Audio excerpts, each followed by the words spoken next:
Welcome to City of Keene in Focus. Thanks so much for listening.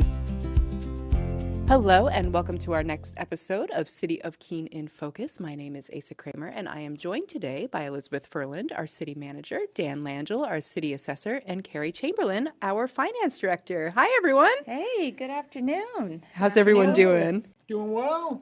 For a very snowy day. For a very snowy day, my goodness. Well, you know, it's great for tourism, people who like to snowmobile or ski, Sure. but it sure does make a mess of the roads. Yeah, and I feel like this year in particular, we've gotten quite a bit of snow, and I really have to give a huge shout out to our plow crew because they are working, they are doing a great job keeping up with it. Yeah, they certainly are. And, you know, we've been going through a lot of sand, salt, and overtime. And so basically when these storms carry on for long periods of time, we have a crew that's here for potentially a overnight plowing and salting and sanding the roads, and they do a fabulous job. They really, really do. But that's not what we're here to talk about today. No, today I think we're talking all things budget, right? Budget. And so Dan's with us because you can't have a budget without a tax rate. So we're going to talk a little bit about how those things work together and just give a brief overview. And really, this is like a warm up for you guys because this Thursday we're going to be doing an overview at the Finance Committee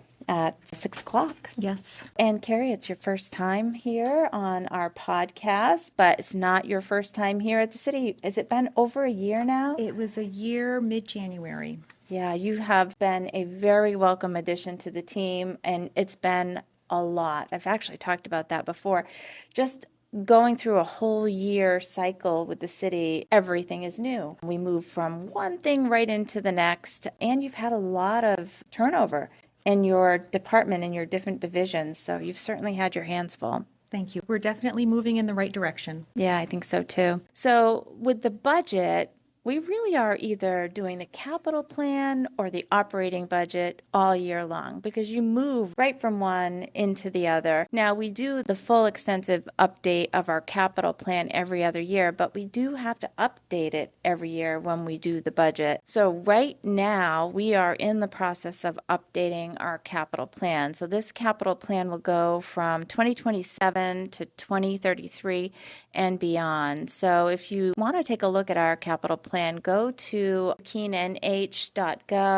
It's on the finance department. We have the operating budget, the capital plan, lots of really good information there. But if you look at the capital plan, you'll see we have projects that are beyond because they're in the back in the appendix. So what happens is a project may start in the appendix and it moves its way through the timeline until it becomes a project in our current year, which then it becomes part of our operating budget. So the capital plan, it's either a project over $50,000 with a useful life of 7 years, or it could be a program. So we added programs to the capital plan several years ago because those are the things that they may not hit that $50,000 mark, but we know that we need to plan for them. And so these different programs have become very helpful. And then the operating budget is basically the budget for the year plus the current year of the capital plan. And really, the budgeting process even goes back one step further. It starts with our master plan. So our master plan, which was recently updated, has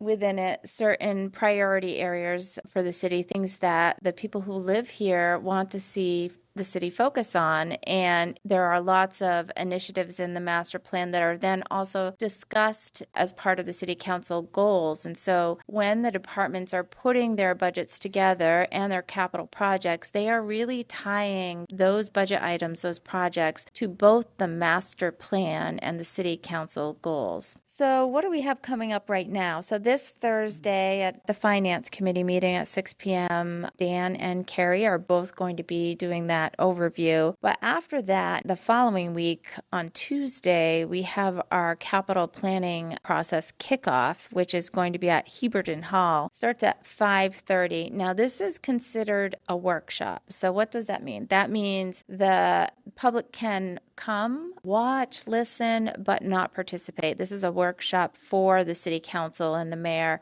to be able to ask the department heads questions. And so the department heads are preparing right now boards boards for some of the projects that are coming up in the next couple of years. And that first half an hour, so between 5:30 and 6 p.m., the council and the mayor will walk around in the Heberton Hall and look at all the different projects that we have coming into the capital plan and ask questions. And so it's a really good informal opportunity to learn about the projects. Usually it's the ones that are either brand new coming into the plan or the ones that are coming up this year or next year in our capital plan. And so I know like Robin Hood Park will be on there.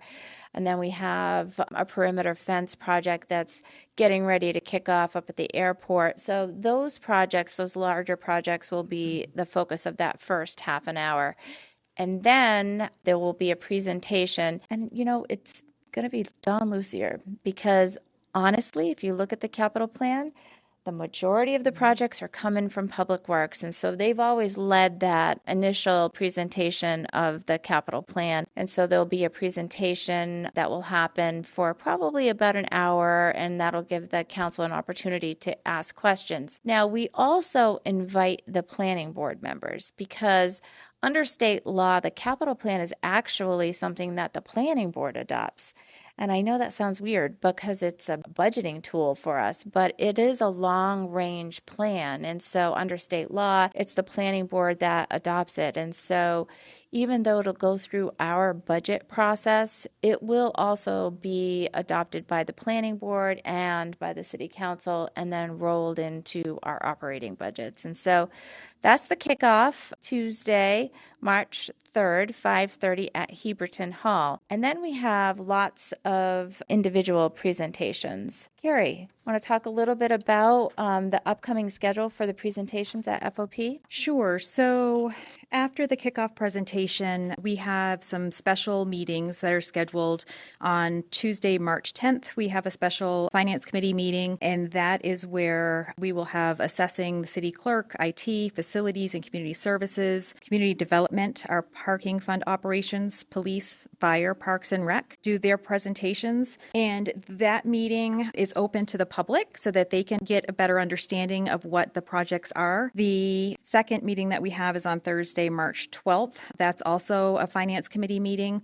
in which additional departments will present their projects. We have a CIP public hearing, which is scheduled for Thursday, March 19th at 7 p.m. And then the planning board will meet on Monday, March 23rd. Another finance committee meeting, that is actually where the finance committee will make a recommendation to council on the CIP. That's on Thursday the 26th. And then on Thursday, April 2nd, the entire CIP project will go to council for adoption. So for the capital planning review, we go page by page, section by section through the book, similar to how we review the operating budget when it's time to review operating budget. So it's a great opportunity. And if you're just interested in the projects that, let's say, assessing has, you only have one in there, right, Dan? Just one.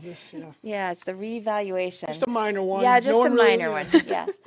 But we do have to set aside money for that. And so if you're interested in that project, you would want to come on the night that Carrie was mentioning, which I think is the first FOP night. Yes. But maybe you're interested in just the fire department. So if you want to look at that detailed schedule, we will have it posted and we will be going over it at FOP as well. And if you just want to come and listen to the whole thing and offer comments and ask questions, we really hope that people take advantage of this opportunity because we have all the right people in the room to answer those questions for you. One other quick thing to note in the capital plan is several of our projects will be budgeted in multiple lines. So for instance, the downtown infrastructure project, you will see items that are budgeted in both the general fund, so you'll see it under streets and sidewalks and traffic signal replacement and stormwater resiliency program, but you'll also see parts of that project in the sewer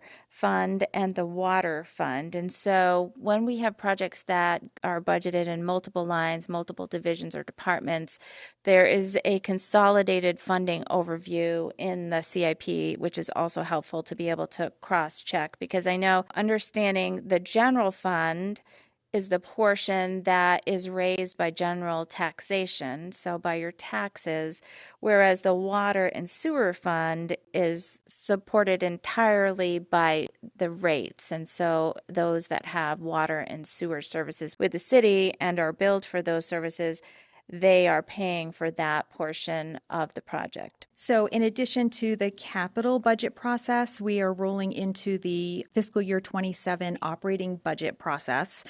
The departments look at their budgets and they present a proposal, which once that comes through finance, we put everything together, we compile all of the information. Then the departments actually do individual departmental presentations to finance department as well as the city manager. And once that process is done, we actually go back, we review the overall budget. The city manager then needs to evaluate where we are in the budget and make sure that both the personnel expenditures as well as the non-personnel expenditures, that the total overall budget doesn't exceed any of the guidelines that we have within fiscal policy. We need to make sure that any projects that we are going to send out to bond, that our overall indebtedness is not exceeding our fiscal policy. We have to ensure that our fund balance falls within the guidelines. We're currently, for the GFOA, guidelines are 5 to 15%, but the state of New Hampshire, I believe it's 7 to 17%. So we make sure that we follow the New Hampshire guidelines. And Carrie, can I ask a quick question? What is GFOA? It's the Government Finance Officers Association. Okay, great. Thank you. Yeah, I know. We all tend to use acronyms, right, in our own world every day. So there's actually a New Hampshire GFOA as well as a National Finance Association as well. So I think it's really important. Thank you for explaining that, Carrie, because the City Council adopts a fiscal policy almost every year, not every year, but just about every year. They are making changes to that fiscal policy. And that fiscal policy puts a cap really on spending. It tells the city manager how much new taxes can be included in the upcoming budget, so how much new expenditures can be included. And that calculation is based on a rolling 3-year average of cost index. And we've gone back and forth which cost index, and it's made very little difference. But that calculation is done by the finance department, so you get to do that one, Carrie. That's always fun. That yes. is always fun. So we do that calculation. That tells us where that bottom line of the budget needs to be. And that is for both operations and capital projects, because the capital projects, remember, are the first year of the capital plan are now rolled into the operating budget. And so what we do, what the council decides on the capital plan impacts how much can be allocated to the operational budget as well. And so those fiscal policies are really, really important, and it does start the process. If the council is interested in making changes to their fiscal policy, it's usually done late summer when they get back from their break before we start the next step in the budgeting process. So, Dan, you've been sitting here and haven't dragged you into this conversation very much yet. Oh, it's coming, though, because you It's talk coming. about capital improvements, you talk about the budget, and all that really leads to is what someone wants to know is, what does this do to my tax bill? Yeah. How much is this going to cost me? Exactly. And what we're talking about really is only 39% of your taxes. 51% goes to the school, 10% goes to your county, and then the city portion is only 39% of that. Yeah, that's really important because the tax bill comes from the city. Actually, it's one of your divisions, Carrie. The revenue office works with assessing and puts together the tax bills, and we are actually collecting the money for the school and the county. The city council only has control over that 39%, which is for the city budget. And by the time we do our budget here at the city, the county and school is done. Their portions of the budget are already done, and we're the last piece of the puzzle before those numbers are set. And then the tax rate gets actually set much later. Yeah, so the tax rate actually gets set in the fall, so we take a look at all the budgets for the year, the county, the school, the municipality, and then we subtract any other additional revenues that we get, either from grants or any other type of funding sources. Of course, majority does come through on property taxes. So you take that as your top line, and then you divide that by the total assessed value for your community. That's how you get your tax rate. Now, this year is going to be a little bit unique because we're not at market value this year, and we're going to be bringing our properties up to market value. So you're going to see a pretty significant increase in your valuation, but that doesn't mean your taxes go up. Right, the tax rate will go down. Correct. Yeah, it's confusing, but because the values will go up so much, the actual overall tax rate will drop.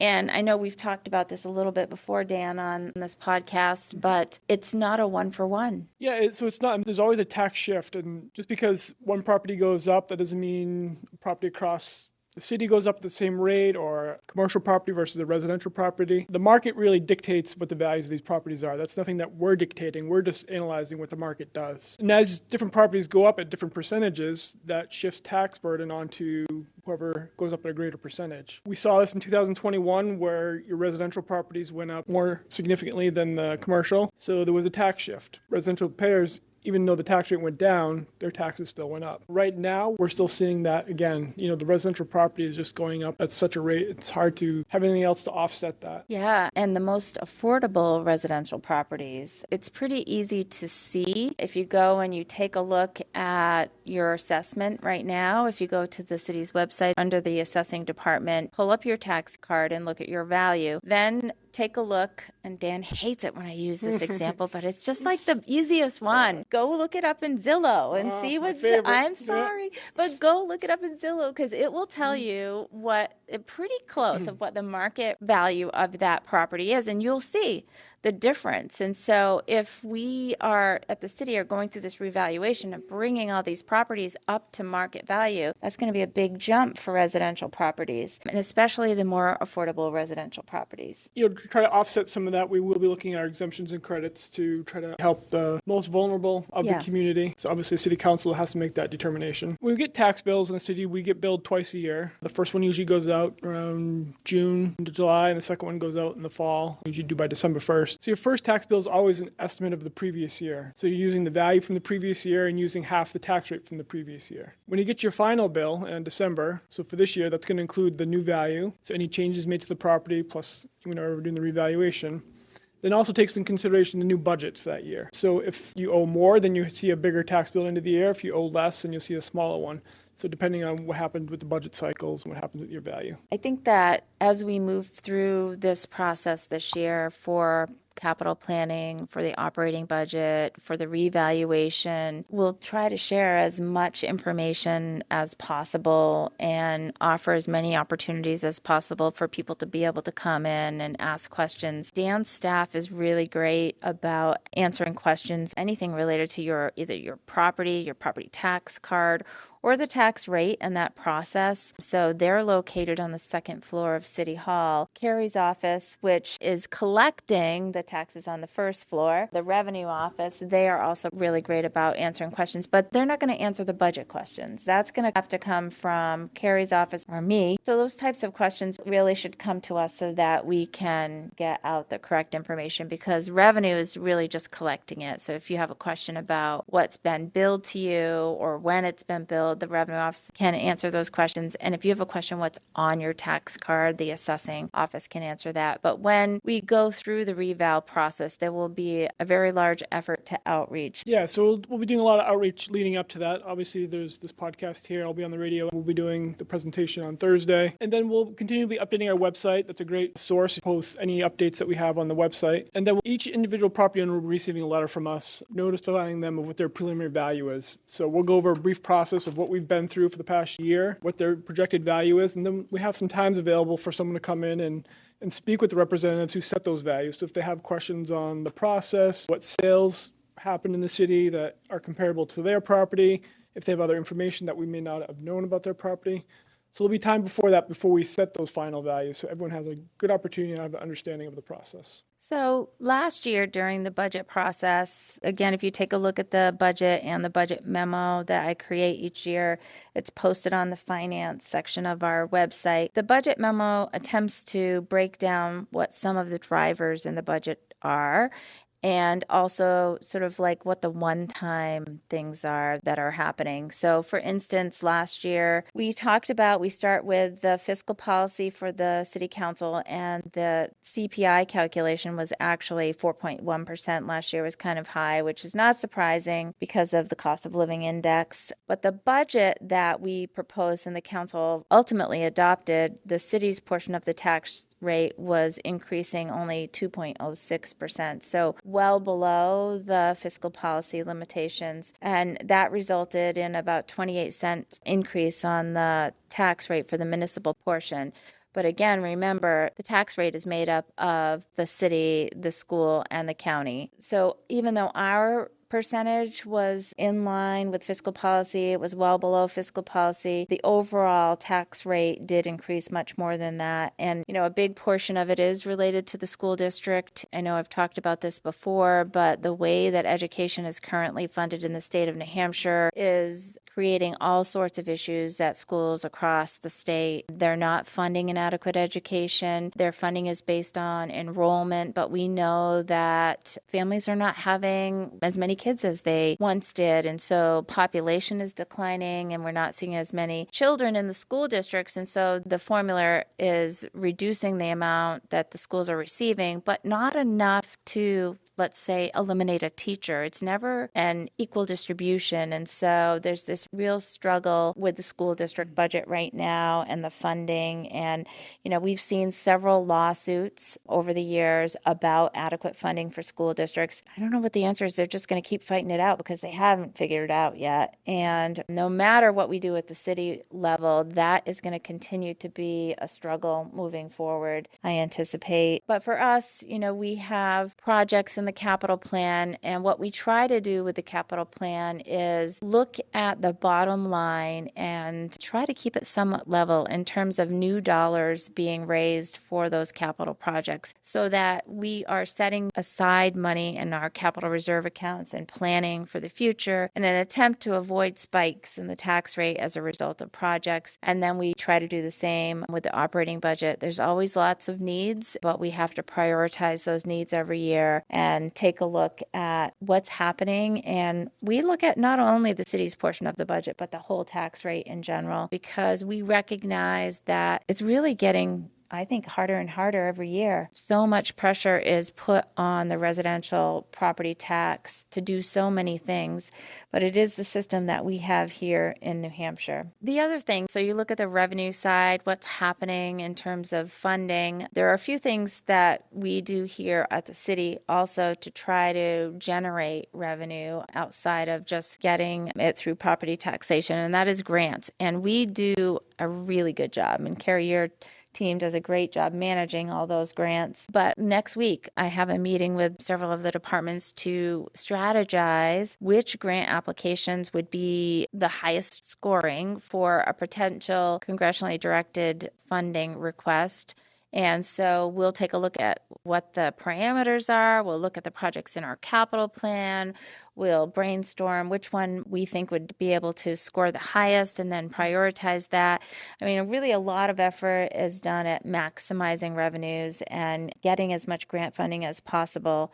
And the other thing that, we struggle with is the operating budget doesn't change a lot from year to year. It really doesn't. There are very few changes in the departments. And so if you've sat through those FOP meetings where we're going page by page in the budget, you would notice that, there might be $1,000 here or $500 there. But the overall changes, there aren't many. So what's driving the budget? It's all labor, because we are a service organization and we have 6 union contracts. Those union contracts and our labor costs are what's really driving the budget. And so, we've been having this conversation about the fire department and what's the right size in terms of our response.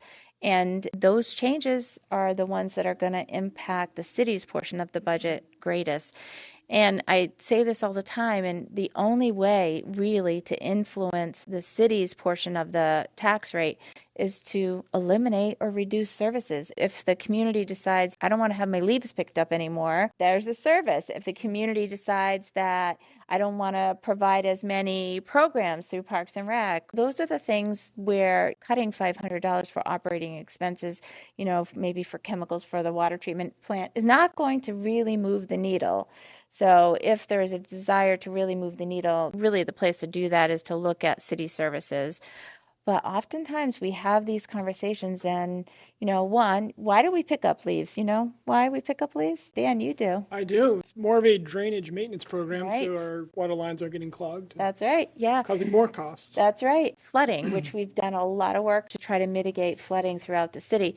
So there's this battle between, okay, we could pick up leaves, but then we have to deal with the potential of flooding issues. And so, which is better, which makes sense. And then, if there are other things that we're talking about, if you're looking at the fire department, for example, people want to have a response from the city within 4 minutes anywhere in the city. And when it's you and you're having an emergency, you want to have them arrive as quick as possible because your chances of surviving a real severe medical event is greater if you get the medical assistance within a very short amount of time. So there's always this push and pull between the services that we want in the community versus the services that we feel we can afford.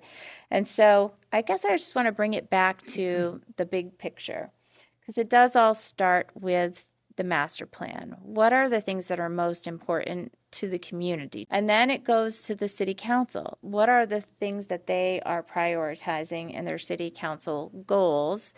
And then what are they telling us as staff they want to see in the budget? And how much money do they want us to raise when we're doing that through their fiscal policies? It really all starts there. That's the framework for both the capital plan and the operating budget. And then we sort of move through the process to get to a point where hopefully the city council is on board with what's presented and the community is on board with what's presented. There's definitely a lot to it. And that's why I think it's so important for people to take the opportunity to come to the presentations that we have during the Finance Committee meetings, during the public hearing, voice their concerns, their questions. There would be just an opportunity for some clarity and a full understanding of how the entire process works. And tell us what's important to them, or tell the council, because it is ultimately the council. We make presentations, we make recommendations, but ultimately the city council, they are the ones that will decide what we have in our final budget. And they are very responsive to the public. For the 8 years that I've been here, I have been just very impressed with how responsive they are to the community, answering questions. And so they do listen. So come to the budget meetings and ask questions and participate. It does matter. Yeah. So is there anything else that